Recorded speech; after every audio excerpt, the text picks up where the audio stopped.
Hannah, Yes. what do you recommend temperature-wise for how she take cheese out and let it sit for a while? What do you suggest? Yeah, we definitely want it to be ambient temperature, especially with a cheese like this because it's so rich and kind of full of butter fat and milk fat. We want it to come to temperature so that nothing is cold, that it's all relaxed and you have the most nuances, the most flavor. And you can pretty much extend that to all the cheeses we're tasting today and most cheeses. With softer cheeses, you do want them to be soft. You want them to come to temperature and serve at a really nice kind of squishy, creamy point. Harder cheeses, again, they're not going to become soft when you leave them out, but you want them to really have all the nuances available to you. So I recommend, depending on the temperature, 30 minutes to an hour outside of the fridge. So put it out while you're eating and then get to the cheese part of your meal after, just so they can breathe, they can get out of their wrapping, and they can really have the best flavor. Kind of like if you were going to decant a wine, or you're going to pour it and let it breathe, let it, come into itself. So cheese is the same. They really are similar. I got another question, Hannah. Yeah, lay it on me. What other cheeses are comparable to this that folks can find anywhere here in Virginia or in the area that you might say they want to try a pair with this Viognier that are similar to this? Yeah. The brands. So as I mentioned, Little Hosmer is a bloomy rind cheese. It's actually been done in the old world style of a French brie. So any kind of brie style cheeses you can find. I know Jasper Hill does another cheese called Moses Sleeper, which is good. You can try to find some imported French brie, though imported French brie may not be as great as if you came here and tried the French brie, or if you got a domestic version of a French brie, there is some transit that the cheese experiences. But any kind of bloomy rind, I wouldn't go washed rind, so I would do something that's really simple and hasn't been added to, just kind of good wholesome flavors with a nice creaminess. Michael, I had a question. The Viognier doesn't seem to have quite as much oiliness as some Viogniers I've had. Is that an intentional thing on your part? And how do you achieve that if that was something you were trying to do? So the style that I like is a little bit leaner, crisper style, not a heavily richness or heavy style, which tends to have less acidity, a little more sweetness in it, and that may be where you're getting some of the oiliness and the ones you like or have tasted. But I try to pick, that's why I like this blend, because I picked the Mountain View a little bit earlier, not quite as ripe as the Hanali Viognier, so I can get that crispness and brightness of it.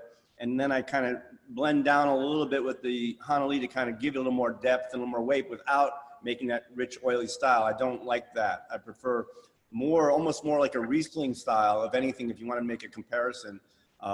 Without that, I mean, Riesling could also be oily and heavy too, but a little bit more on the lean, elegant, aromatic style, and that's what I shoot for in this wine. Yeah, I prefer that too, so thank you. Great. Any other questions before we move on? Nope. All right, guys, so we're going to go into the second cheese pairing. So we're going to pair the Appellation with our Coteaux Bourguignon Rosé. So as I mentioned with the first pairing, we had the cheeses actually inversed until the moment we tasted them together. And we realized that the Rosé, a little bit more subtle, some strawberry and cherry notes that really weren't going to be hidden or overpowered by the Appellation, which is a little bit more kind of calm and toned down. It's not going to be as rich as a Little Hosmer. So the Appellation, this cheese is actually from Virginia. So we're in Galax, Virginia, on the North Carolina-Virginia border with a dairy called Meadow Creek Dairy. They've been around quite a while, and they make some cheeses that you might be familiar with. One called Grayson, an excellent cheese that maybe will make an appearance at one of our other tastings, and another one called Mountaineer. So their Appellation cheese, which we're going to try today, so feel free to smell it, look at it, give it a taste, is going to be a cooked pressed cheese. So that means that during the cheese making process, when they've taken the curds, so they've added the coagulant, they've kind of cut it, and they've started to make the curds, they reheat them actually, which makes them more rubbery and a little bit thicker, which, in the aging process kind of makes the cheese go longer and gives it more notes. Other cheeses done this way are Parmesan and Gruyere, so those might ring a bell. So this cheese is done very similarly, and we are in raw milk, which is really exciting. So in the US, you can't have raw milk cheeses unless they've been aged 60 days. So in order to have that raw milk old world style, you have to look to harder cheeses. So this is an example. So this cheese is cow's milk. It has a slight white rind. So it's actually been exposed to the same penicillium or a similar strain as the last cheese, which kind of protects it and gives it an interesting characteristic while ripening. It's going to be semi-soft. Well, no, semi-hard. It's not going to be hard. It's going to be semi-hard. It's been aged about 90 days and should have kind of some notes of cream and butter. So let's give it a taste. Excuse me.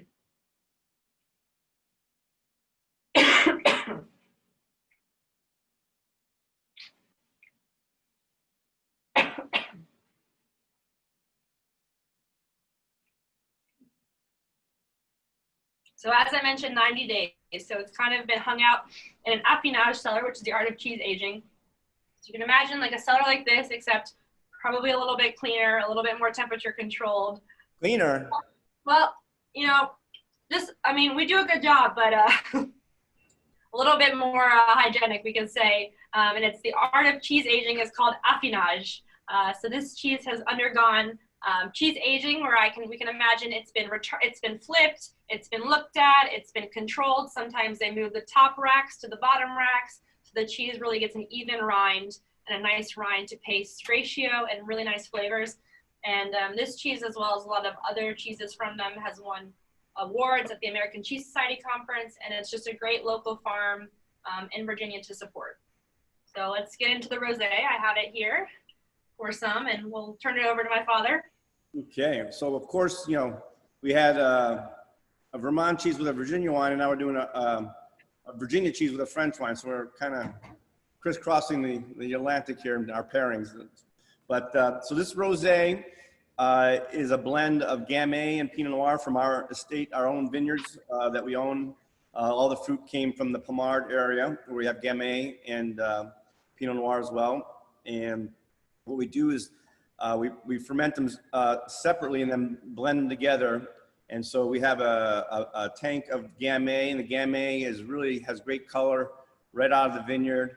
And so we just basically whole cluster press it and get a really nice color out of the Gamay. And then the Pinot Noir, though, is actually, most of it is from bleeding of the red wine tanks to get more concentrated red. We'll take out some of the juice before fermentation once it has a nice color to it after about a day or so, and we'll ferment that separately. And so the blend is 85% Gamay and 15% Pinot Noir. And what I really like about this style rosé is the Gamay has really bright strawberry notes, really good acidity. And then you get from the Pinot Noir side of it that's been, you know, on the skins a little bit longer, you get a little more tactile feel in the palate, almost a little grittiness. Not really tannins, but you get a nice kind of feel on the palate that's a little more structured. And so they're fermented in stainless steel and blended together, and we come up with the right amount of blending percentage that I like. And it's bottled, you know, in midwinter before early spring. But the nice thing about the Bourgogne, this is actually Coteaux Bourguignon rosé, is that they, because of the nice acidity and a little bit of the structure, they can age. They can age really nicely. So this is a 2018, and it still has bright strawberry notes and really a freshness on it. So I think this is a rosé that can age for several years. And I like the way we can try it with the cheese and see what everybody thinks about, like the texture of the cheese and the texture of the wine, I think really match well. So everyone have a little cheese and try the wine. And the cheese should kind of, you know, have some creaminess, some buttery notes, very, very subtle depending on the age of yours, lemony flavors. So like the light fruit notes that we mentioned in the Coteaux Bourguignon should really enhance that creaminess, the butter, and just, it should be really kind of mild and really easy to enjoy.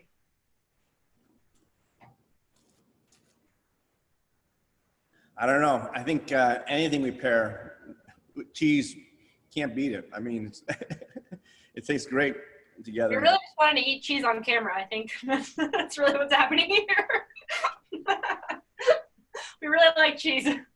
Yeah. Any comments? Anybody have any? You guys enjoying it? Are you able to taste the flavors we're you know, illuminating and highlighting? This is enormously fun. Thank you very much. Good. I'm to really talk up the next one. I was crashing on a consulting thing, so I didn't talk it up enough, but this is wonderful. So I will definitely do that. I actually was talking to a friend up in New York, and she's like, oh, I'd love to do this. And I sent her, so maybe she'll join the wine club, Michael. Thank you. And she'll find her cheese up there and do the next one, because this is absolutely great. The pairings are smashing. Thank you. Good. Any other flavors or any kind of the pairing that anyone likes or dislikes or doesn't? I mean, I'd love to get some feedback if anybody has any comments about the pairing itself. I agree with what you said about the textures. I can feel the textures, from the cheese, and especially on the rind of the cheese with what you're saying about the Pinot Noir. So that's good. I will say I finished the Viognier on my first taste of the cheese, and that pairs pretty well itself. So I don't think you can go wrong. Well, I think our decision to switch the cheeses is more the first cheese really didn't pair as well with the rosé as the second cheese, and that really I think it works well together. But if you can always experiment. If you have more of the first cheese, try it with the rosé and see what you think as well. See if you agree or not. Yeah, we'll do that now. Great. Hannah, I have a question actually. Go for it. But can you eat the rind on this cheese? Because I'm always confused about which cheese you can and cannot eat the rind on. So on the appellation, I would say it's your preference. It's edible. It might not be super flavorful. It might be like acidic and kind of funky, but it is edible. You'll know with the next cheese, I wouldn't necessarily eat the rind. With the last cheese, definitely not. It's wax. Don't try to eat it. It's not good for you. It will pass. And it really is a personal preference. For example, like a Parmesan, it's natural cheese in the rind, but I wouldn't eat it. I would use it in stews and stocks to thicken. So really, it really is a preference minus the wax rinds. Don't eat those. And some of the blue rinds, they're a little bit funky, so I wouldn't eat those. But something like this that's been a hard cheese, that's just been aged, 3 months, it is edible, and it's really up to you. Brie, definitely eat the rind. It really creates a nice balance between the creaminess of the paste and a little bit of acidity, a little bit of texture. It really makes for a nice kind of mouthfeel, a nice complete bite. Definitely meant to be eaten. When it comes to cheeses like this, it's really your preference. Try it with, try it without. It won't hurt you. It's all natural. It's from a cow. It's part of the experience.